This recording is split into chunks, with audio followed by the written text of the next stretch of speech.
Your patients love their results from your physical therapy treatments. But does the healthcare system values your work the same way? Today, we will translate RVUs, relative value units, into plain English for physical therapists and show you how you can potentially achieve a higher valuation, a higher value for your services through the RVU system, something that can bridge the gap both clinically and financially in today's episode of Your Practice, Your Money. See you in a moment.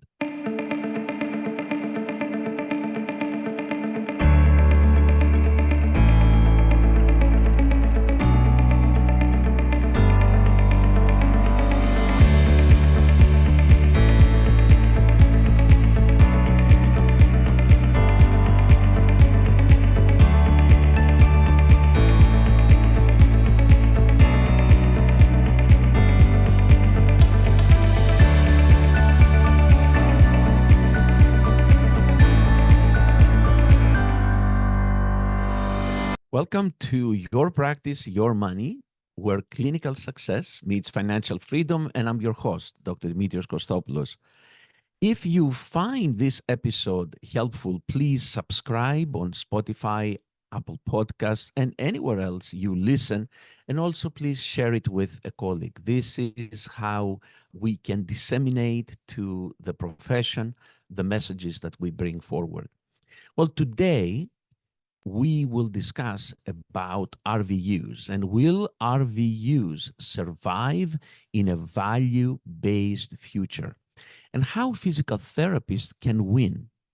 We'll define RVUs simply, we'll highlight the value mismatch, and map 5 different moves that you can do that can help to increase your revenue and your outcomes.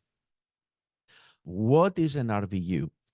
RVUs is a point score system that payers use to price a CPT code.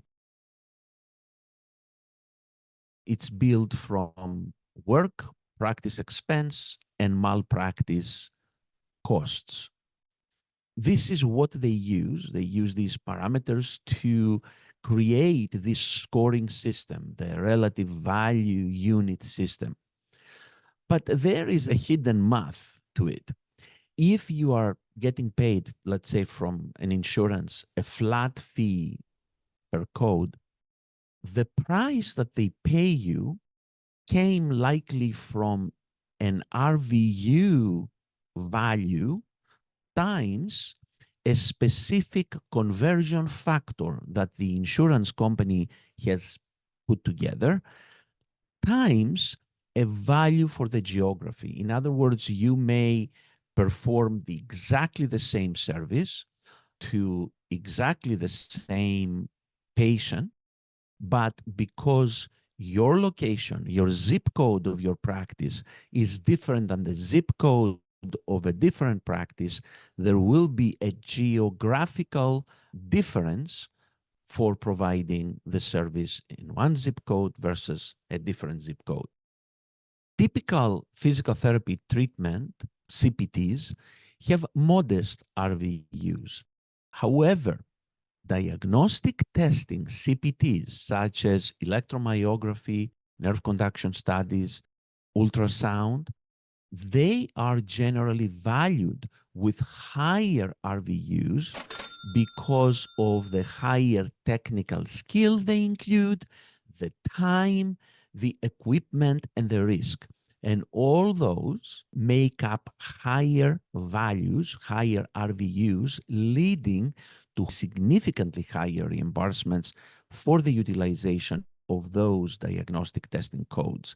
Sometimes those codes are valued 3 to 10 times more than the codes for a physical therapy procedure.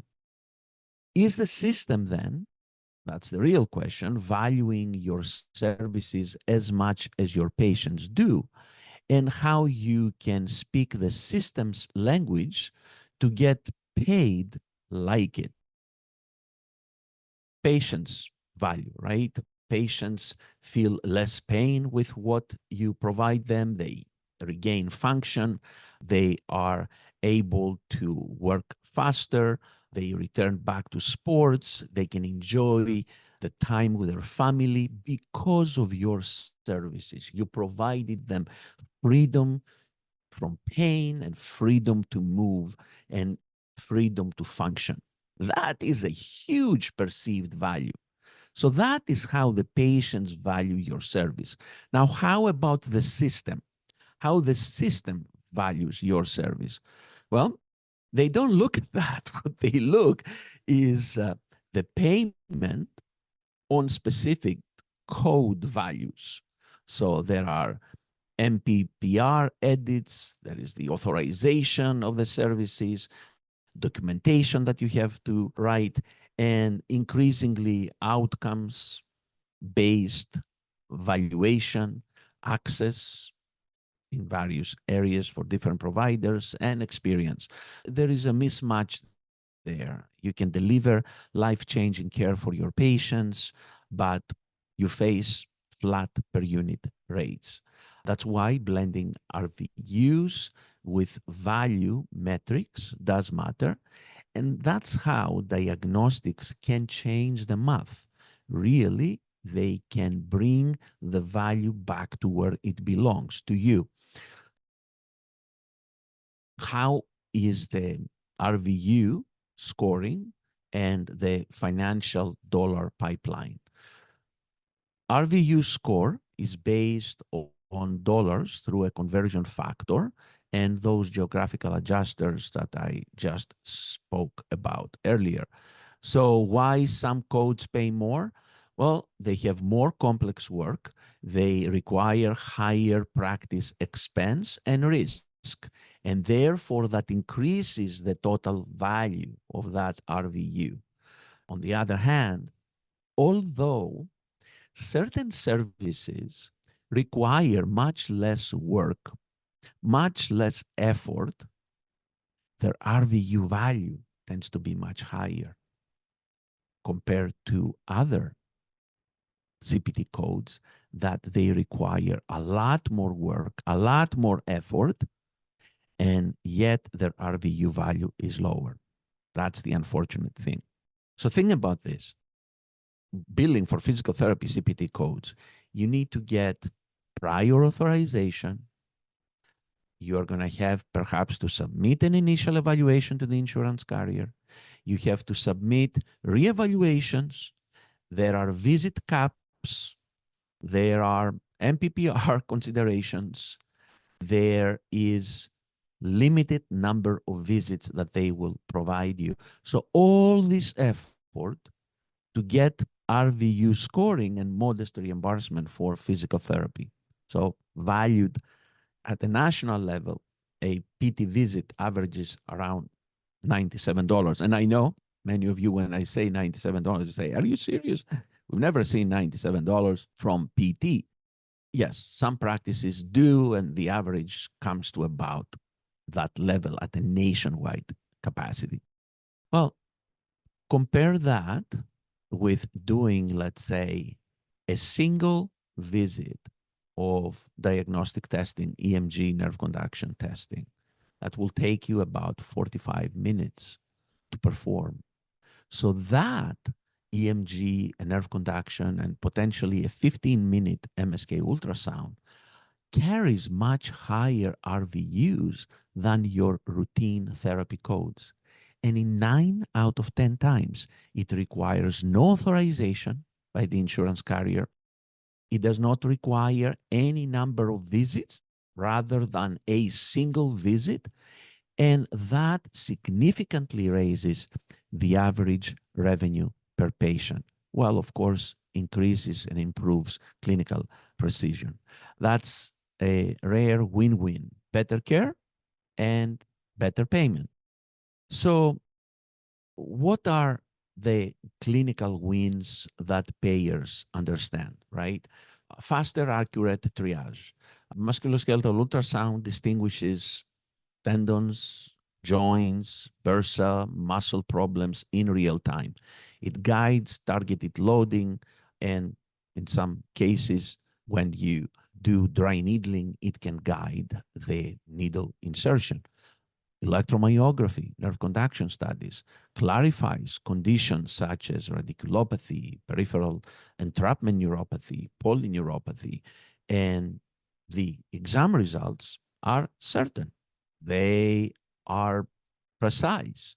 They have high sensitivity, high specificity. That manages to get correct diagnosis for that patient much earlier in the healthcare experience of the patient. And because of that, the value of that service is higher in the eyes of the insurance companies, and therefore they pay more.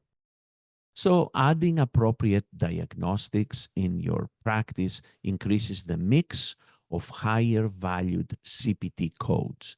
And those CPT codes, although getting reimbursed by almost all insurance carriers, including Medicare, they can provide a great blend for your overall reimbursement in your physical therapy practice. When talking about compliance, providing diagnostics is within the physical therapy scope in 50 out of the 52 states, and formal training, advanced training and credentialing exists right now for physical therapists, and really you can take advantage of something like that.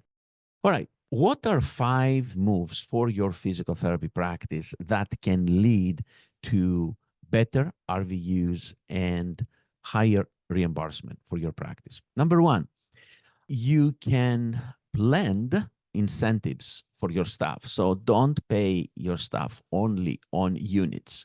Keep a reasonable productivity floor, tie 10% or 20% of comp to access, outcomes, experience, and a team metric. So this way, instead of just tying bonuses to your staff on how many units, tie them to other productivity measures that are not directly linked to units. Because let's say if a therapist provides 5 units of service, still the insurance carrier, they might pay you for 3 units of service or for 4 units of service, and then you end up paying to your staff bonuses based on units that you will never get reimbursed. So you have to adjust that. It's important also to establish diagnostics in your practice. With diagnostics, you are able to get higher reimbursements. You can pay your staff more. You can bonus your staff more because of that higher reimbursement, and you can compete easier with your competitors and the hospital organizations around your area that can afford to pay more. Renegotiate with insurance carriers with outcomes and also with diagnostics evidence, and negotiate with insurance carriers based on that. Join an IPA, bring in front of the IPA perhaps the value that you offer as a physical therapy private practice, and ask for higher reimbursement. Ask actually that IPA to carve out a higher boost for codes that you are billing the most. Number 4, create protocols in your practice that trigger the utilization of musculoskeletal ultrasound or EMG services, specific criteria. So those patients then, usually about 35% of the patients of a practice qualify medically to receive an EMG test, and about 70% of a general physical therapy practice will qualify to receive musculoskeletal ultrasound. Then that blend of PT and diagnostics in your practice, creating those protocols that trigger the utilization of the diagnostics, can improve the overall reimbursement of the practice. recruit and retain staff that are willing to be more productive, that they have goals and aspirations for their future, and also that they are willing to learn diagnostic testing and invest in their career advancement that will help push your practice to higher reimbursement levels.